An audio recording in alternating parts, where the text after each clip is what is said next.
आज बेनज़ीर भुट्टो को कत्ल हुए 11 बरस गुजर गए।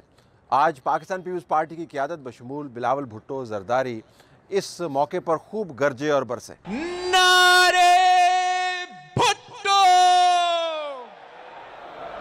हम तुम्हें बताएंगे बेनज़ीर कैसी थी कि इस बिलावल की रगों में शहीद मोहतरमा बेनज़ीर भुट्टो का खून दौड़ रहा है। शहीद जुल्फ़िकार अली भुट्टो का खून दौड़ रहा है कि कसम है मुझे इन शहीदों के लहू की, कसम है मुझे इन शहीदों की कुर्बानी की, और कसम है गरी खुदा बख्श की इस मुकद्दस मिट्टी की। मैं तुमसे लड़ूंगा, तुम्हारे साजिशों से लड़ूंगा, तुम्हारे झूठ से लड़ूंगा।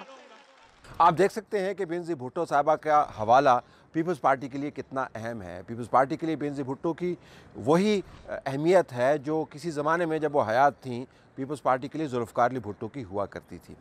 पीपल्स पार्टी इस वक्त मुश्किलात का शिकार है और बेनज़ीर भुट्टो कार्ड को दोबारा से इस्तेमाल कर रही है। ये वो कार्ड है जो पीपल्स पार्टी के पास हमेशा से अवेलेबल था, पहले जुल्फ़िकार अली भुट्टो के हवाले से और अब बेनज़ीर भुट्टो साहबा के हवाले से।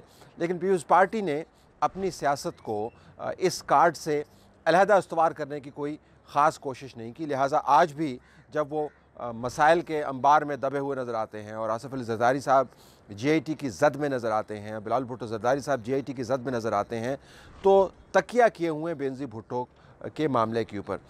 मुस्लिम दुनिया की पहली मुंतखब शुदा वज़ीर आज़म पाकिस्तान के अंदर सड़कों में दिन दहाड़े कत्ल कर दी गई और ये तय नहीं हो पा रहा कि वो कत्ल था, वो हुआ किस तरीके से, उसके पीछे मुहर्रकात क्या थे, क्या उनको वाक़तन सुसाइड बॉम्बर ने मारा, क्या जो असैसिन का हाथ था जिसके अंदर पिस्तौल था उसकी गोलियों ने उनको कत्ल किया और फिर सुसाइड बॉम्बर को इस्तेमाल किया गया उस असैसिन को एलिमिनेट करने के लिए।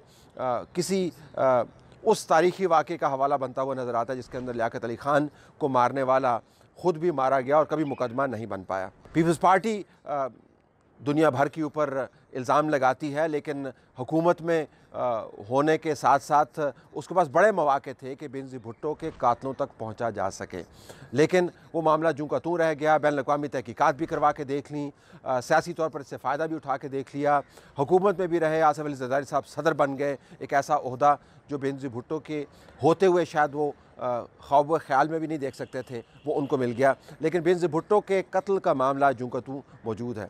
मुख्तलिफ़ किस्म की थीरीज़ है इसके ऊपर। बैनुल-अक़वामी साजिश थी, बैनुल-अक़वामी क़ुव्वतें बेनज़ीर भुट्टो को अपने रास्ते से हटाना चाहती थीं क्योंकि वो जनरल परवेज़ मुशर्रफ के लिए सियासी ख़तरा बन रही थी। एक थीरी ये है। दूसरा ये है कि अंदर की लड़ाई थी और अंदर की लड़ाई के अंदर बेनज़ीर भुट्टो का निकाला जाना, मुशर्रफ के साथ सियासी तौर पर ख़ुद को नथी करना उन धड़ों की तरफ से जो पीपल्स पार्टी को हाईजैक करना चाहते थे, एक और थीरी है। बेनज़ीर भुट्टो साहबा जब वापस आई अपने एग्ज़ाइल के बाद तो कारसाज का वाक़या हुआ, हम खुद वहाँ पर उस वक्त रिपोर्ट कर रहे थे। उसके बाद जो प्रेस कॉन्फ्रेंस उन्होंने की मैं उसके अंदर खुद मौजूद था। उसके अंदर उन्होंने इल्ज़ामात लगाए, जिन लोगों में इल्ज़ामात लगे उनमें से चंद एक अभी भी हयात है, परवेज़ इलाही साहब मौजूद हैं, लेकिन वो इल्ज़ामात ही रहे, उनकी तहकीकात नहीं हो पाई। पुलिस वाले इस मुकदमे के अंदर पकड़े गए। अभी तक हम ये नहीं साबित कर सके कि किसने ऑर्डर किया था बेनज़ीर भुट्टो साहबा की जाए वो कुआं को जहाँ पर वो कत्ल हुई थी उसकी सफाई कर दी जाए। तो बड़े बड़े सवालात हैं पाकिस्तान के अंदर। ये सवालात जवाबात के मुंतज़िर हैं, लेकिन इनके जवाब आपको मिलेंगे नहीं, वैसे ही नहीं मिलेंगे जैसे लियाकत अली ख़ान के कत्ल का मुअम्मा अभी तक हल नहीं हुआ, वैसे ही नहीं मिलेंगे जब जुल्फ़िकार अली भुट्टो की फांसी हुई तो उसके बाद किसी को मुर्द इल्ज़ाम नहीं ठहराया गया, हालांकि सब कहते थे कि जुडिशल मर्डर है। बेनज़ीर भुट्टो का कत्ल भी उन्हीं कत्लों की लंबी दास्तान के अंदर से एक चैप्टर है जिसका हर एक सफ़ा खून आलूदा है, लेकिन उसका इख्तितामी बाब आप तक अवेलेबल नहीं है।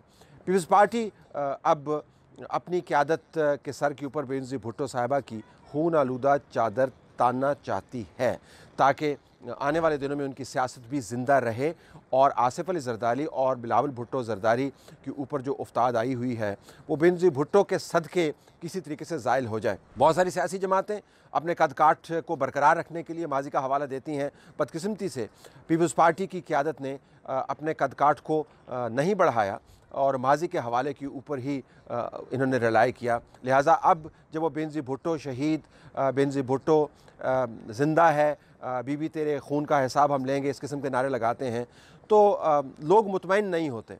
जो सियासी और रूहानी एसोसिएशन है भुट्टो ख़ानदान के साथ, बेनज़ीर भुट्टो के हवाले से, ज़ुल्फ़िकार अली भुट्टो के हवाले से, वो अपनी जगह पर मौजूद है, लेकिन एक नई जनरेशन भी पीपल्स पार्टी के अंदर आई है और वो पीपल्स पार्टी की तरफ से जब ये नारे सुनती है तो उससे रिलेट नहीं कर पाती। वोटर नया आ गया है, सियासत के अंदर बड़े तग़य्युर और तबद्दुल आ गए हैं। तो अगर आज ज़ुल्फ़िकार अली भुट्टो और बेनज़ीर भुट्टो का नाम लेकर बिलावल भुट्टो ज़रदारी और आसिफ़ अली ज़रदारी समझते हैं कि मौजूदा मसाइल को हल कर पाएंगे, तो वो शायद हल नहीं होंगे।